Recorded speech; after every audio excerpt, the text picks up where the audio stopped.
leaving Cambodia and the heart of Indochina. The road to the border is difficult and does everything it can to keep us from leaving. 7 kilometers from the Thai border, and darn it, I don't know even if we're going to make it to Thailand. I'd say that the BMW shock absorber can't handle the potholes. And this came in here, and it went in, and it dug in, and it cut the wheel. So this tire here is toast. I mean, this is cut up so much, it's dangerous. You cannot drive high speed with it. To go to the border, it's no problem at all. And fortunately, we have a spare tire with us, so we come to the border of Thailand, just cross over, and then we can take care of that and replace the tire. We were going to replace them anyway, though. So the timing there is not bad. Chris timed it really good.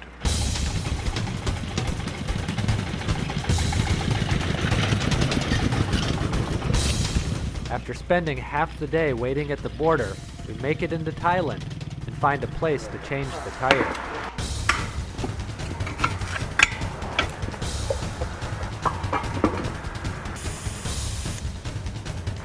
Man, I tell you, that Helge is great. He just did a complete tire change off the bike and back on in like 13 minutes. They closed the road at night? Yeah, they have many elephants. Meet Ken, our new guide in the country of Thailand. Okay, so what time do they close the road? I don't want to get there and you say the road is closed and we have to go back 50 miles. You need to find out how long it's going to take.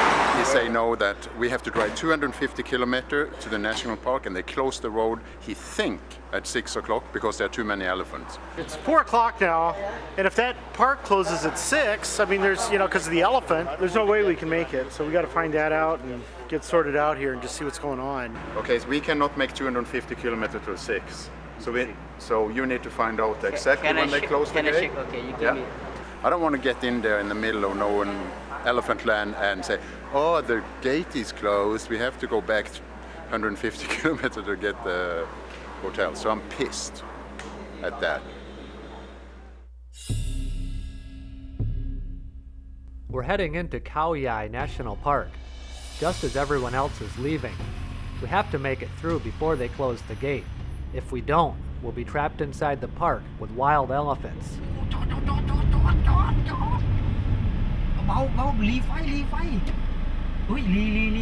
Put on the lights, I can't see. About 200 wild elephants live in the park. Now I can see. Although majestic and beautiful, a nighttime encounter with a wild elephant can be deadly. If they feel threatened, they'll charge, often attacking and overturning vehicles.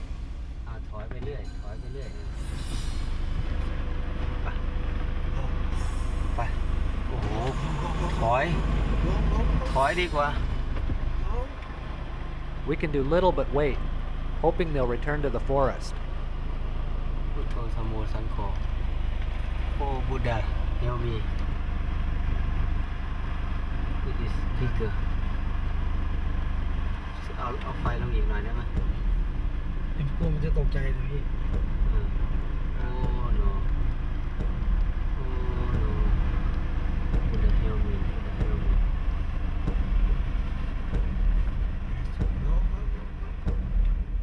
Behind us, Helge and Chris wait for a safe opportunity to pass. Go. Bye. We go. Bye.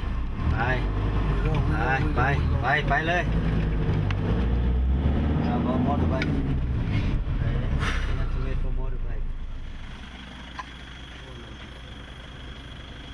Now, it's Helge and Chris's turn.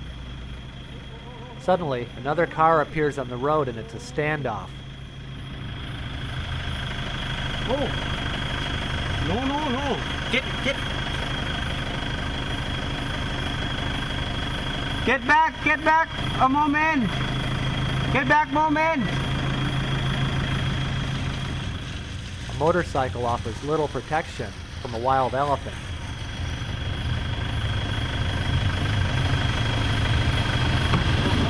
Okay, let's go. No, they made it.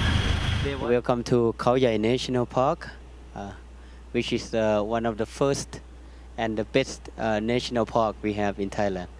It was set up in the years of 1969, the first national park of Thailand. If you have, oh, another elephant again. Oh, we have to keep going slowly. Oh, no, you don't go like this. Give a distance for them. Give a distance for them. If they have to turn back. The motorcycle, okay, the motorcycle, if are very noisy, okay, elephant, they don't like, they very hate motorbike noise or sound of the engine.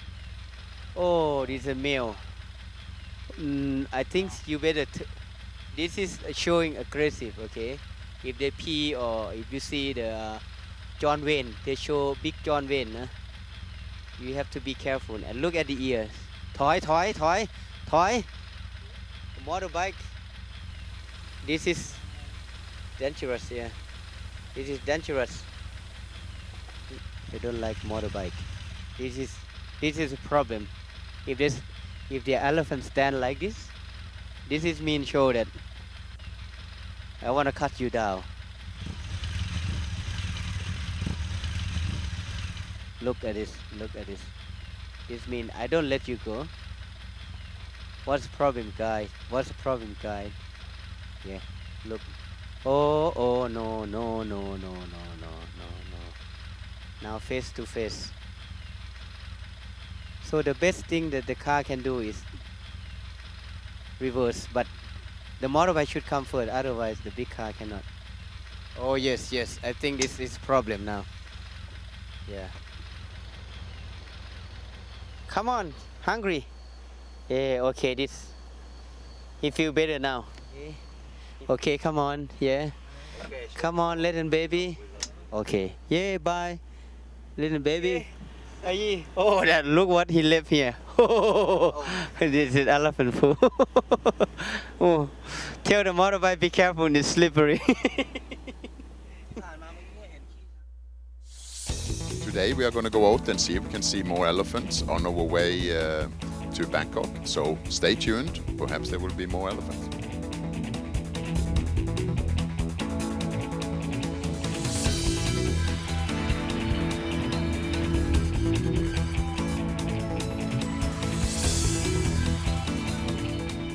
We didn't see any more elephants on our way out of the park, but we did see a lot of elephant exhaust on the road.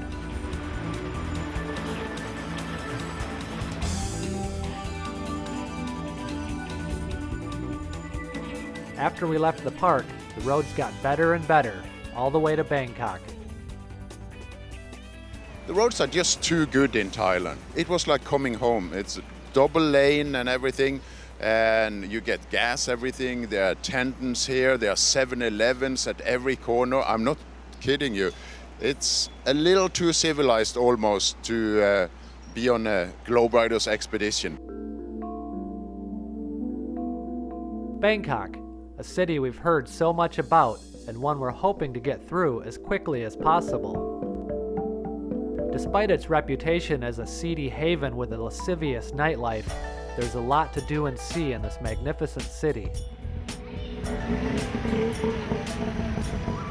How to wash your riding suit while in the field. It's next to the toilet where it belongs. It looked like crap. Well, you go down to the local 7-Eleven, you pick up something like this. Soap is going in the water. Look at this riding suit. Dirty. Stay tuned. Come back in a couple of hours and we will see how clean we got it.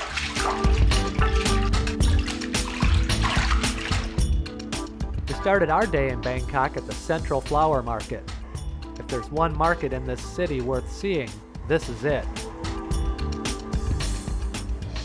The best time to go is in the early morning, when the flowers are delivered, cut, shaped, sold, and transported from here to the rest of the country and beyond. Orchids, roses, jasmine, and lotus, they're all here in abundance.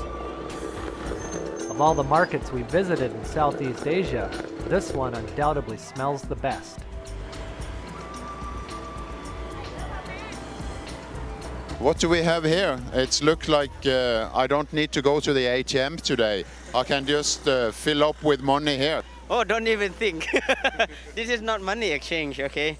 This is a kind of, we said, donation to the temple. And they set up the tree. This is called Pa Pa tree. And then they hang the money, or not even the money, something that, for example, the pens, or pencil, or anything that the monks needed. And then finally, the day that people here, we go together and offering to the monks, to the temple.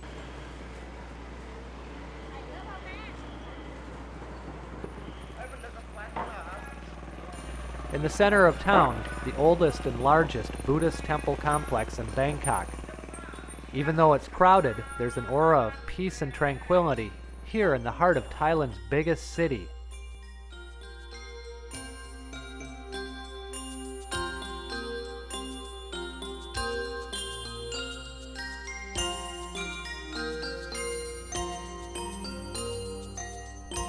Inside the temple complex, a bewildering number of tiled statues, chapels, rock gardens, and figures of all shapes and sizes.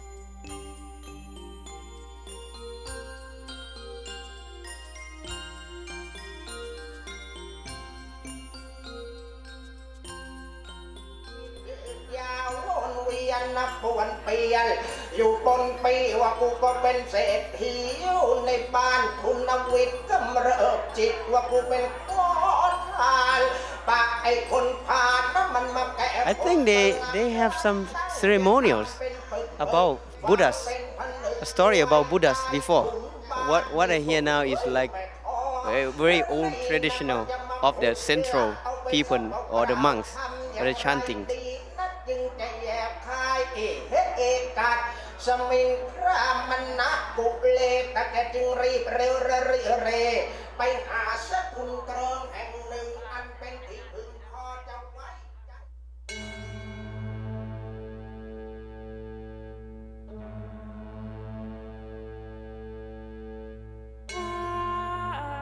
In the center of the complex, the magnificent reclining Buddha, a figure so large that it's almost impossible to take a picture of the entire statue.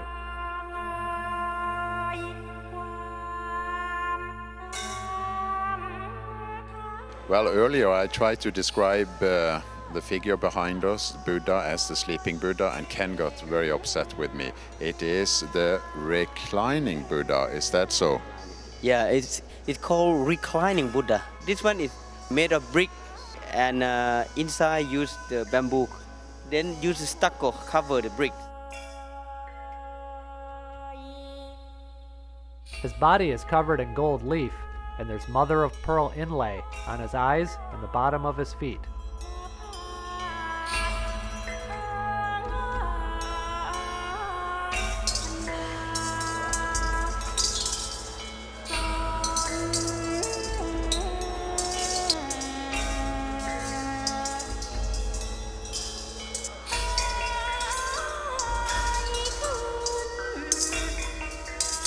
I think we did, 10 laps around that big Buddha, and my feet are tired. I think a good foot massage, a little rub down, and we'll be set. Fortunately, this was once the first university in Thailand and the place to learn the arts of traditional Thai massage.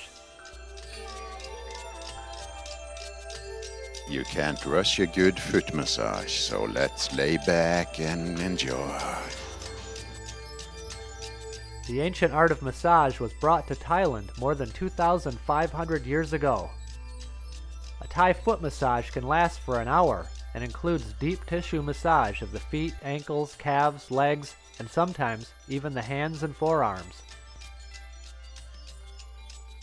The benefits of a good massage can include improved circulation and flexibility, stress relief, mental clarity, and good old-fashioned relaxation. That was a great foot massage. It was so good that Chris and me, we just ran up 86th floor here. We see all these freeways. It's a network of freeways, and we can't even ride on them. It's not allowed to go by motorcycles, so we have to take the side roads. But, you know, I had enough of this. This is squeaking, so let's head down the stairs. See you tomorrow. So we've been riding out of Bangkok today. We saw some pottery and we said, hey, can we find the source of all of this? Because out on the streets there are like thousands of pots and figures, and I see firewood here and I see a little factory going on. If you see the wood, okay, most of the wood is we call mango tree. Around this province, many of mango tree garden. This is where the worker hangs out during the day and night, sleeps here because once this fire gets going, they got to keep it going for what, like 2 or 3 days. He just hangs out here and he's got his wood where he chops it and keeps fire going. So basically it's a little shelter, you know. We are just going out of the rainy season, so this is a good protection here. It's not a bad job to have, I would say. You know, I would like to have this job. I would just find myself a little camping chair. I got some s'mores out and I sit them, grill them, have a 6-pack of beer, and I have a good job. You're gonna have hot beer. First, they have to check quality of the clay, and then if okay, they bring into the factory, and then they many procession after that. If you're going to like Bangkok, you know, weekend market, if anyone know about weekend market, so many, 90% of the pottery there is from here. At the beginning, here, they're selling only for like a local product. And now most of them, okay, in the factory or the home factory, they have order from Japan or from China. As the people know, the best pottery is from China, but you can find made in Thailand there.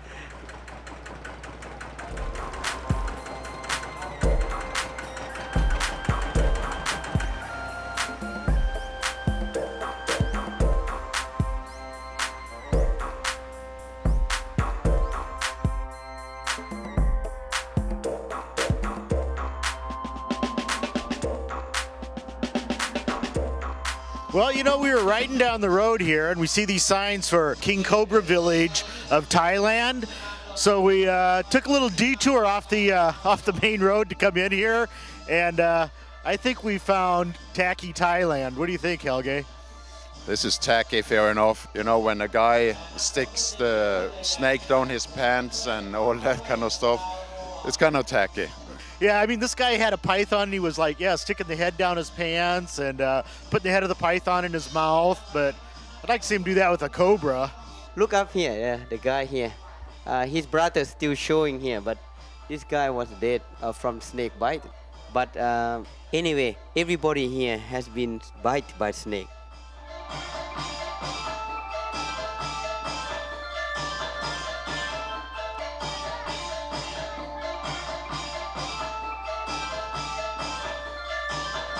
So these guys here, they've got all these venomous snakes, but they don't make any serum or anything like that here. They don't milk them for the venom. No. If you bite by this snake, they use herbal. It's like ginger, but a special one. This is called King Cobra herbs. You can eat and then you can put it on the cuts. But anyway, everybody here has been bitten by snake, the showman, and then they use that medicine, the medicine. They use the medicine and they're recovering from that.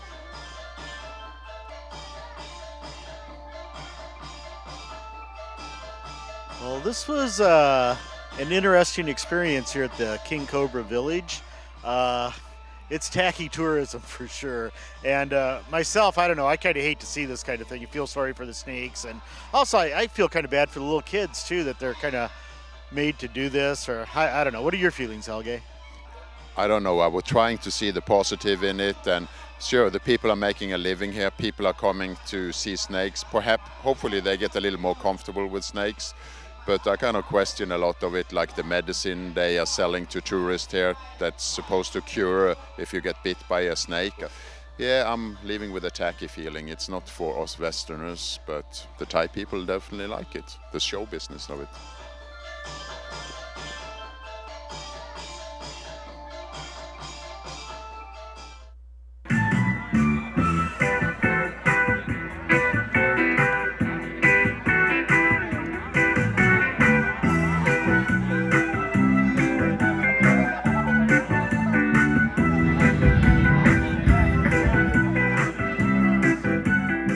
we pull in and into town here, and it's like bike week, and lots of happening here. They got good food, good music, and it's a blast. Let's go and check out the food, because there's a lot of food stalls all over the place. So it looks like this is a pretty fishy place. Is this all about fish and tofu here on this stand, do you think? In front is a fish ball and pork ball, and then the tofu is this side. The brown one is tofu. What are those little Martian men there? Oh my God, that is a fish ball and the crab meat. This is chili, garlic, yeah, and shallot. Very good. This one is called minced pork or minced pork salad. Very good, very good. I like it, yeah. If you eat a lot, it make your hair get black color. I better start eating a lot. How much do you think I need to get my black color back in my hair? How many times you eat? 3 times. 3 times. You know how come I black hair like this? 1,000,000 times. So you have to try more. Okay, I like my gray hair. Let's go on. What is this? Tampung. Tampung. Tambakung. Tamahun. Everybody know this food. And this from raw papaya. Okay, the strip of papaya. And then you have to mix with chili. No, cannot without chili. You must have chili and lemon, okay, garlic, tomato, and anchovy, Thai style, and fish sauce. This is all secret. See how she make it, yeah. Every Thai restaurant in the world you go, ask who cooking. Do they know this food? Everybody said yes. We know and we love it, yeah. So that's very interesting. That's actually a recycled egg. So you empty the egg, you make a little different egg, and then you put it in to the eggshell again, and you have egg on a stick. That is so cool. I have to try that later. I hope you picked up some good ideas for your own cooking. I'm not a cook myself, but it sure gets inspiring. I want to learn how to do that egg. It's more the mechanical part of it. I want to empty that egg. I want to mix in whatever I mix in and see if I can get it to stick inside there on a stick. Egg on a stick, that's going to be my favorite of the night.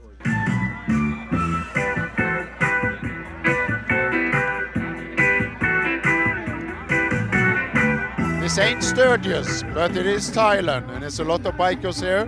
We're having a lot of fun, and I think everybody else is having a lot of fun, just rocking. So we see you down the road. Thailand! Yeah! Woo!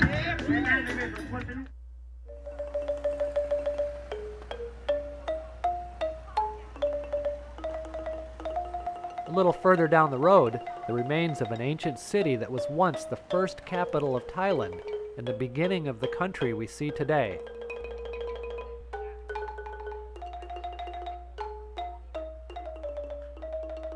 And this city is named Sukhothai, which is mean dawn of happiness. It is the first official region of Thailand. Beautiful Buddha inside. You see, all Buddha image is happy. In 1238, Sukhothai liberated itself from the Khmer Empire and formed the first independent Thai state.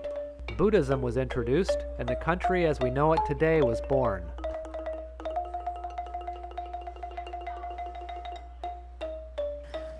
Buddhism in this period is the highest Buddhism we ever have.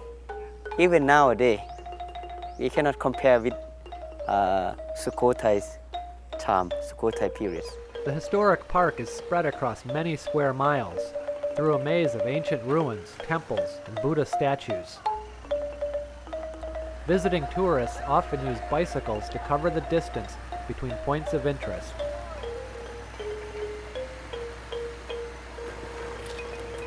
So there's another Buddha here, and he's bigger than everybody else, so let's go and check him out. One of the most impressive statues, a majestic 50-foot tall sitting Buddha.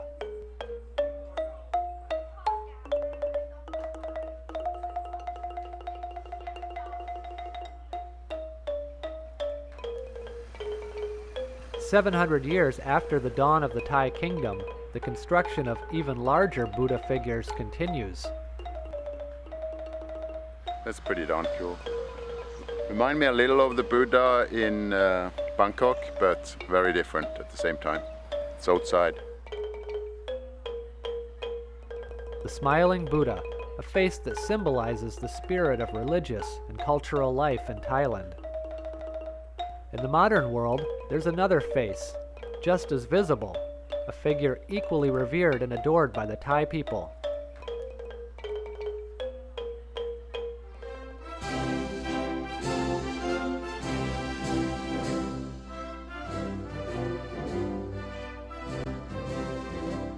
Crowned in 1950, the King of Thailand is the longest-serving head of state in the world today, and his image is everywhere. The Thai people don't simply love their king, they adore him.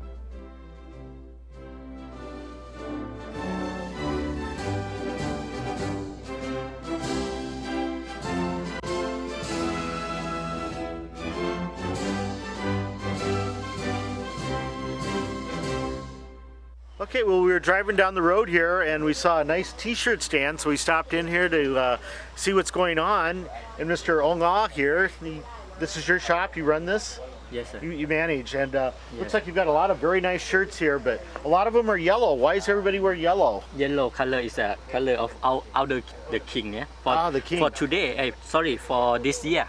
For this year. And it's his birthday this year? It's his 80th birthday? Yes, sir. 80 years old. Yes, Wow. sir. Yeah. Yes, sir. So everybody in Thailand likes to wear yellow then? Yes. Just to honor the king? Yes, sir. Oh, okay. In Thailand, every day of the week has its own color. The color of Monday is yellow. The king was born on a Monday, so everybody wears yellow to show their love and respect for the aging monarch. Do you have one for me? Big? Yes, we have another one you can see. Okay. That color is a big size for the foreigner right here. Oh, okay. And then how much do they cost? Oh. So this one is for small one is just only 59. 59 baht. 59 So baht. that's like $2. Yes. Yeah. Very cheap. Yeah, it is. And these ladies are earning extra money for their families. Yes, sir. Okay, good. Well, it's very interesting. I think nice little stop here. Maybe we can see if we can find a couple of shirts, and we'll move on down the road. So we'll see you later. I come from Norway, where we also have a king. I don't remember we had to wear a t-shirt to support the guy, and I don't remember pictures on every corner and every little place. Kind of cool though. They are all making their shirts, and you have to have a yellow t-shirt. So I think Chris is going to support him. I'm going to stay away. Oh, it's okay. You think? Yeah. มาพี่เวียนบันเจิดนะสวย ถอยหลังหน่อยดิถอยหลังได้ไหมถอยหลังได้ไหมจะได้ถ่ายได้เยอะๆพี่เชิญพี่ด้วยขอถ่ายให้เห็นมุมกล้องตัวนี้นิดนึง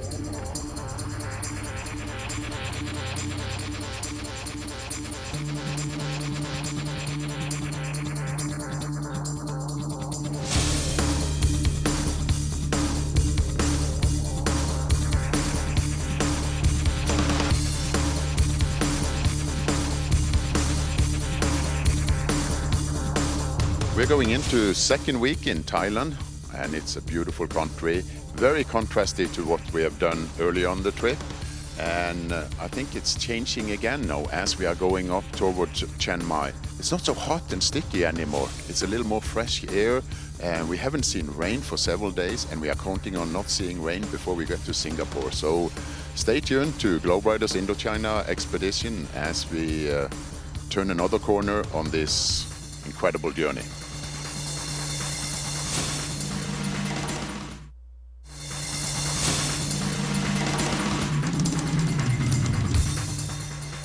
The word is that my shock absorber is here.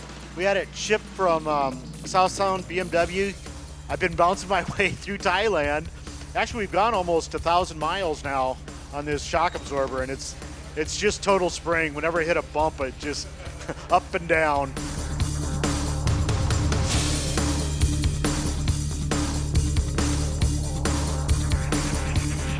It's a beautiful day for a ride. I tell you, the weather is perfect. The sun is kind of hiding behind some clouds, but it just gives for a cool day up in the mountains. And then we came into this flower area. I mean, it was been several miles now with flowers, and eventually we stopped. And since the winter is coming here in Thailand too, like in Europe, they are growing more plants that like the cooler climate. Like we've been seeing roses, and we've been seeing whatever these flowers are called. I don't know, they are just very colorful. So if I were going to buy this beautiful flower here, how much would I pay for that? Very cheap. It's only 10 baht, or 3 of them for $1 approximately. Yeah. But then tell me another thing here. The people that work here, I see there's been hundreds and hundreds of these places. Who are they? Are they private people? Is this government run, or how does that work? They are private. They are private, and the local people are the staff working. And the community here, they are unity. They're together. The guy tell me that every day that people from the local government will come and check and ask how's business today, what the basic thing they want, like water is enough for you, or and then the local government will help them. This is going to go to Bangkok, it's going to go to Phuket in the south of Thailand for the domestic market, and 10 baht for one, 33 cents for one. It's pretty darn cheap. I bet it's a lot of work involved. If I had more room on my bike, I would fill up with some plants, but we are just going to take the picture, enjoy it, and carry on.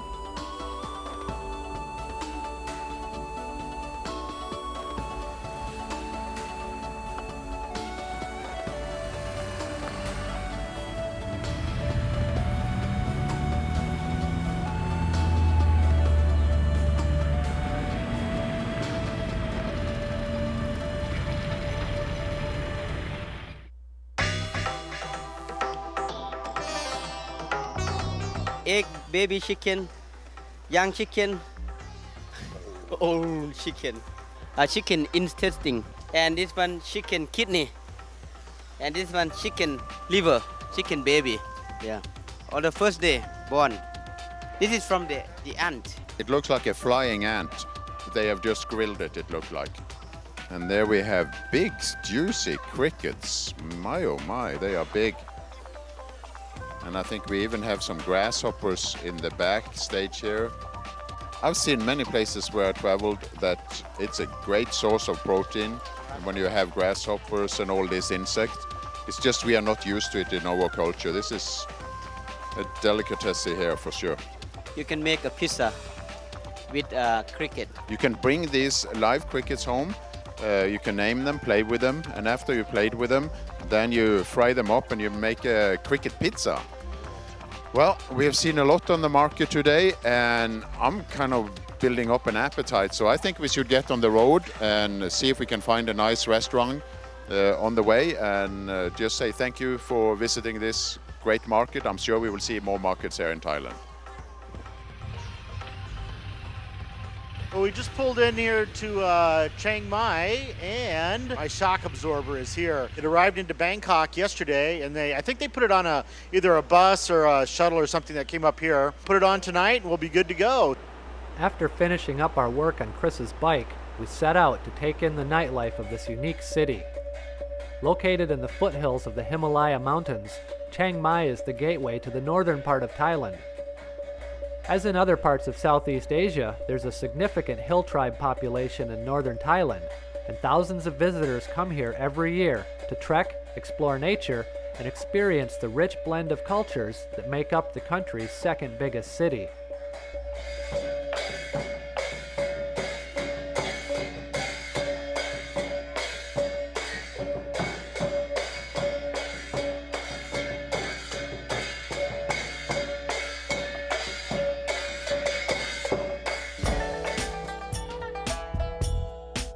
When you wander the streets of Chiang Mai, you get to see a little of everything, all from the best massages to the weirdest hairdo. I mean, it's part of life, and you sitting at home, you never think about that. One thing you see a lot of here is a lot of beautiful handicraft work. This slingshot here, that's serious business. Do you think that will fit me? Is this me, Chris? I'm gonna eat it off. I know I look good. Yeah, I know how to make a fool out of myself. So how much for this? 500 baht. I don't understand what you said. 400 bahtแล้วเกือบ400 baht I haven't even said anything about buying it or not, and she's going down in price here. 400 baht400 baht400 500 Okay, thank you very much. You were a good girl, thank you. People get a little intimidated when we are going around, and I think they don't like to see us. I don't know, they're just uncertain, a little shy perhaps. We are bringing business to you. Everybody will come after this. So we got a little advertising for some Thai boxing here. We're going to attempt a street crossing here. You got to remember to look right. Okay, I think right now. Oh, what's this? Okay, well, let's try a little lychee wine. I was afraid it was going to be really sweet, but it's not. Did you say you had Longren? I'd like to try that also. That's very interesting. Yeah, I like that. He really does have some very, very good wine. And it's not very sweet at all. Very nice flavor. They're actually a little bit dry, and they are very, very good. Maybe I could try another one. Oh, what's this? These are beautiful. It is a Thai orchid. So do you just start with like a bar of soap? That's amazing. How long does it take to make one? 40 minutes. 40 minutes to cut it and to color it. So much work. So while in Thailand, you need a massage. Everybody need a massage. Hot massage, foot massage, oil massage. Out in the street massage, I guess that was the cheap one. You can get all kind of massages, and you get them from $8 to $10 for an hour, which is pretty incredible. We flew in from Bangkok, and then we've been walking around in town. So my feet are a bit tired, and they need to be okay and ready for tomorrow. What is this, a game? มะขาม Can you teach how makam is? You can this or another one you can shoot. Yeah. Oh no. Are you ready? I'm going to beat you. Okay, come on. I think this looks a lot like checkers. นี่เกมโอเวอร์ You are mean. Thank you. Well, that was different. I think it's time for us to get some food, so let's walk back to the hotel and say goodbye to this lovely scene down here.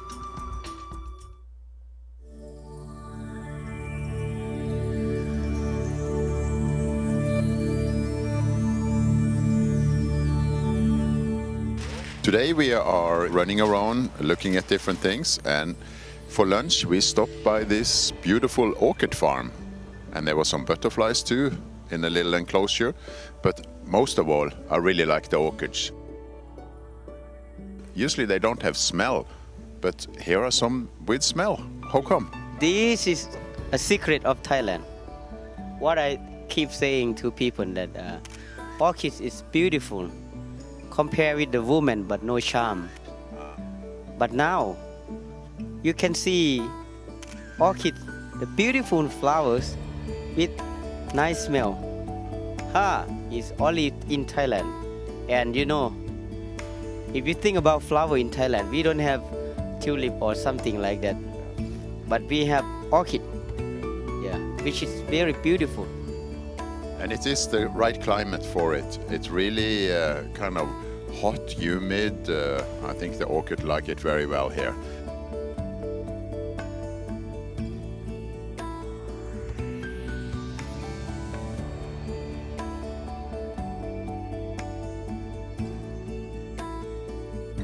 People here in Thailand are very much into their flowers. You get the decorations when you come into a restaurant around your neck.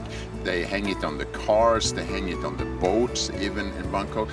This particular farm here, do they export this or is this more for tourists just to show off when they come for lunch, or what is it? Mostly it's for local, domestic. Yeah, this is obviously a place for tourism. It has a nice coffee shop. We had a great lunch. So that's what it is here. It was a little taste of how to grow orchids, and we just had a little sniff, a little smell of the exotic one, and we saw the butterflies. So let's continue down the road and see what else we can find here in Chiang Mai. It's a beautiful day in northern Thailand. The sun is shining and the roads are open. The last thing we're thinking about is shopping for umbrellas.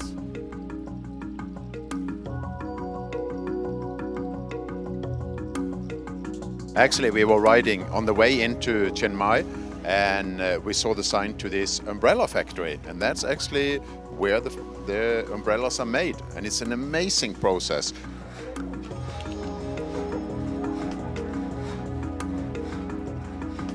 I went through here now just to educate myself a little, but can you talk a little about why are they making umbrella like this? I mean, they could make them faster in a factory with machines and stuff.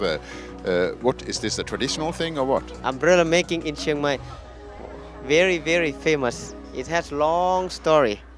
Okay, a story from the monks who, spend the time and pilgrim to the borders and bring the knowledge how to do umbrella. Maybe for rain, for sunshine, for whatever they can use. Okay, and now it's become famous.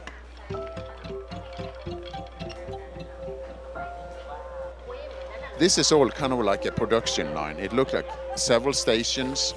They all specialize, from the wood carver that make the handle to the paper woman to the bamboo cutter, and then they start to put it together one by one. They've used cotton thread, as Ken told us here, to tie it together, and then you have one woman with the iron put the paper together in big sheets, and then we start the coloring and the final check, and they are drying all over the place here.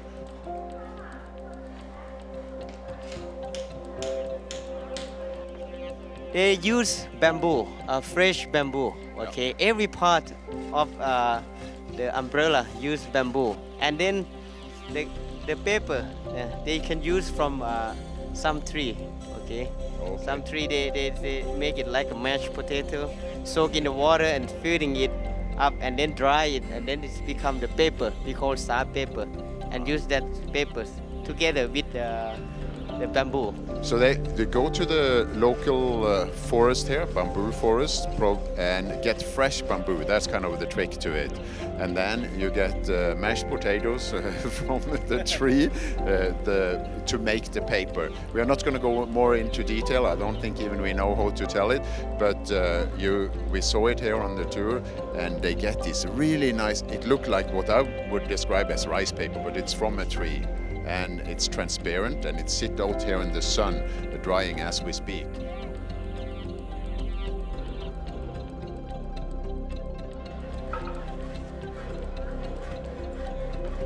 So after they made this all together, what is the next step after they got the bamboo and the paper made, ready to go? What is the next step? They use the color painting. They dry it and check at last that it's strong or not. Are they very expensive? No, it depends. If you buy a big one, if you buy a small one like this, it's so cheap, but very nice. You should buy one.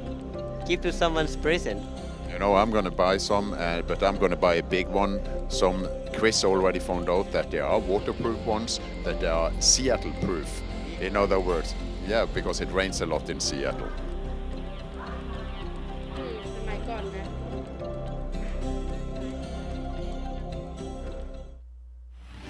We are here up in Chiang Mai, and today we've been looking at different places, and we come upon this jewelry factory. Is that what you call it? Yes, jewelry manufacturers, and we for export. So why is this up in northern Thailand? Why don't I find this in Bangkok or some more central place? Why do you hide up in Chiang Mai? Chiang Mai, because in Chiang Mai we have many skilled, highly skilled craftsmen, and we can make with high quality of the silver jewelry. And the silver itself, do you find that up here in the mountains, or where do the raw material come from? The raw material we import, and then we buy from the wholesaler in Chiang Mai. We do not have silver in Thailand. We import, for the material come from Peru, South Africa, or maybe Russia. And what is the tradition? What makes it so special in this area? The whole system.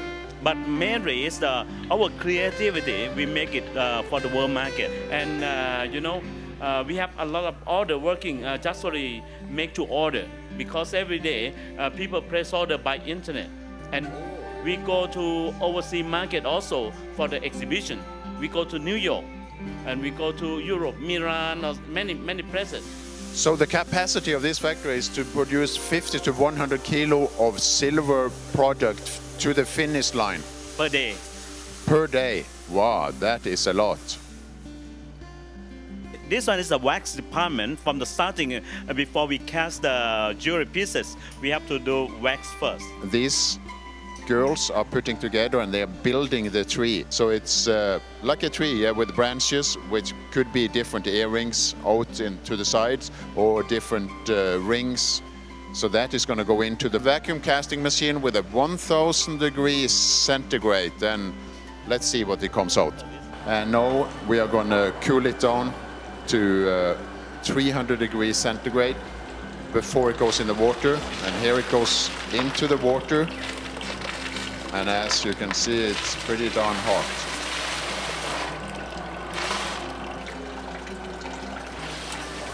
Aha, this is the tree. So he is cleaning away, taking away the gypsum at this moment and cooling it down at the same time. So then we get all the rings, and that's what they call the tree exposed. This has been through the process. You see how shiny and clean it is. But at the same time, it's really, really rough. So I'm going to be curious to see what the next step is in this process. So let's carry on and see where it goes next. We are to clean the jewelry properly before polishing and setting. And now it's going to go around to the guys and girls that are doing their work. They are filing it down and getting it cleaned out. So these people behind us here, that's what they do. They sit and polish it all by hand. Yes, they polish it, everything by hand. It takes one piece is around 5 minutes. And every little detail is polished. Some of them go after to oxidizing. And then to make an extra touch to it, to get it really brilliant, they actually coat it with silver again. The last process is we coat it with anti-tarnish. Okay, so this is the final step. It's making it dry.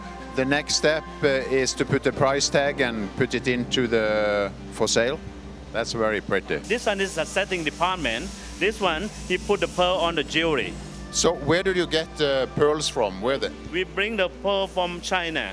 This one is finished merchandise after setting. This one, this ring, set with pearl and ruby. In our shop, we sell maybe around 20 to 25 US dollar. But in overseas market, minimum double or triple.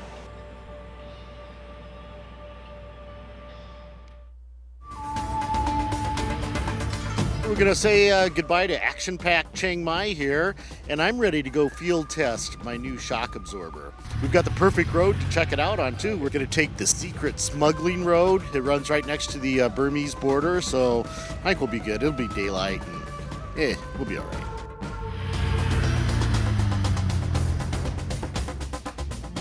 Thanks for riding with us on the IndoChina Expedition. Join us again next time as we head south through Thailand and Malaysia on our way to Singapore. To purchase a DVD of this program or learn more about the IndoChina Expedition and other GlobeRiders adventures, please visit our website.